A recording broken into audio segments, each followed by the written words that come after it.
An ice-cool blend of frozen metallic elements creates a sophisticated modern fragrance.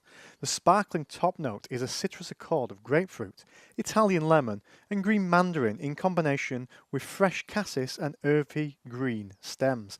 The central theme is spicy, herbal, woody with black pepper, pink pepper, cumming seed, lavender, geranium, cypress, cedar leaf, and patchouli.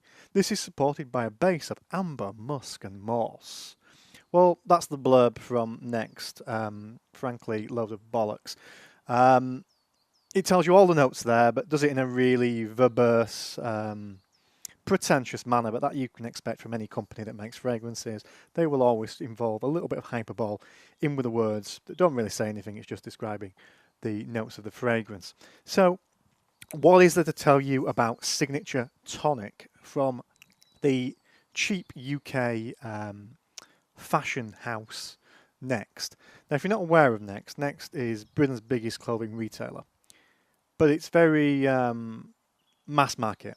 So it operates in the same market of brands such as Marks and Spencer, Top Man, H&M to an extent, but probably a little bit more expensive than H&M because H&M, New Look, them sort of companies, they are sort of giving clothes away.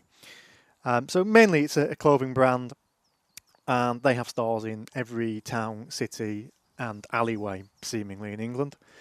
And they release a lot of fragrances. Now, the one thing about Next fragrances is they are pretty much all clones of expensive designer fragrances, or more expensive designer fragrances. They are done quite well as well. I mean, one thing that you could compare their productions to is Zara. But unlike Zara, they tend to stick more to the fragrance they're copying, whereas Zara tends to add a few little more elements in just to twist it slightly away from being a clone. Although, that said, this one is not exactly a clone per se. It is a copy of Yves Saint Laurent's Nuit de L'homme.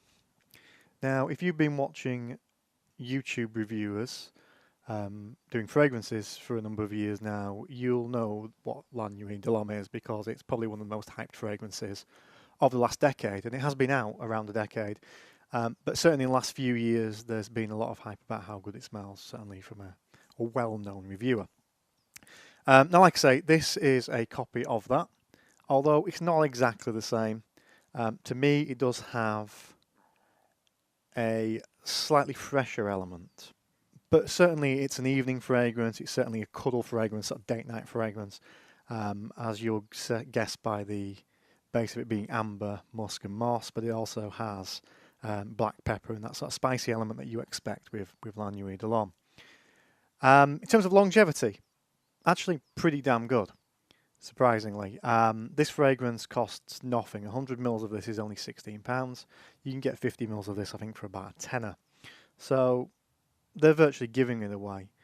But it is actually a pretty decent fragrance. I mean, yes, it's not as good as La Nuit de l'Homme quite because it's just not quite as well refined. But I would say that the longevity actually on this is better than the current formulation of La Nuit de l'Homme, which sucks balls. As we all know, it was reformulated a few years ago and now lasts about an hour before it fades away to absolutely nothing. Whereas this we'll probably get 3-4 hours out of. Which isn't amazing in terms of fragrances overall, because there are some out there that you can get 8, 9, 10 hours out of. But for 16 quid, who can complain? There isn't really anything else to say other than that. I mean, this, if you are looking for a if you're looking for a copy of La Nuit de l'Homme, then this fragrance should certainly be on your list of considerations. Cheap as chips, can't really go wrong with it. It's not mind-blowing, but certainly for the price point of view, it represents excellent value. And with my channel, value is what I sort of push more than anything. As being a Yorkshireman, a tight Yorkshireman, I like to get a bit of bang for my buck. This does that, although admittedly, I will say I don't wear this as much as I wear the actual proper La Nuit de l'Homme, because I think subconsciously there's something in actually having the original fragrance over a copy. It just feels better to wear the original, even if you know that the original's been reformulated and the copy's actually probably a little bit better performance-wise. But you might not think that. You might just view it purely as a scent, Go out there, think, well, it's cheap. Why not? Slap it on, go out, hit the town, and Bob's your auntie's boyfriend. Just knocked the microphone there, by the way, if you wondered what that weird sound was. But anyway, that's all for me for now on this fragrance. If you want to add some comments about this, please do so below. If you're not subscribed to my channel as well, also would be appreciated if you do, and look out for my videos going forward. We'll endeavour to do some more going forward as well. Little bit slack recently. Also going to be concentrating on some travel videos in the next few weeks, but it would be appreciated if you will check those out as well. Anyway, thanks for tuning in,